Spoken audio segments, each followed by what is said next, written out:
This is where a wildlife officer found John Doe 1977. May 13th, 1977.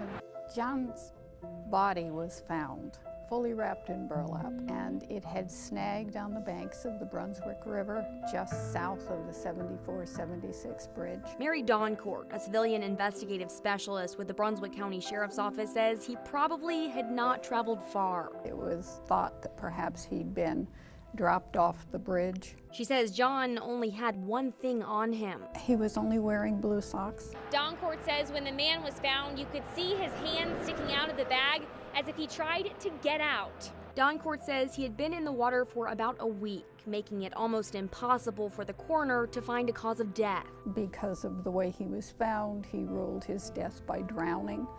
But I don't think anybody wraps themselves tightly in burlap and jumps in the water. The coroner estimated he was around 20 years old, but she said it was hard to tell. Decomposition had started. He was bloated. Detectives drew this sketch first, and then another when they discovered he may have weighed less than they thought.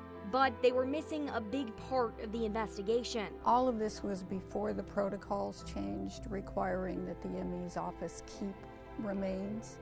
So his body was cremated and buried at sea after the autopsy and everything was done. So we don't have access to DNA. But they did have this. It's a very unique dental chart that shows he had extensive dental work done. It would have been expensive dental work. Doncourt says they couldn't find anything from dentists in the surrounding area. More recently, she tried reaching out to the director of the University of Maryland's Museum of Dentistry. He did not think the work was done in the United States at that time. So where could he have been from? There's the huge port in Wilmington.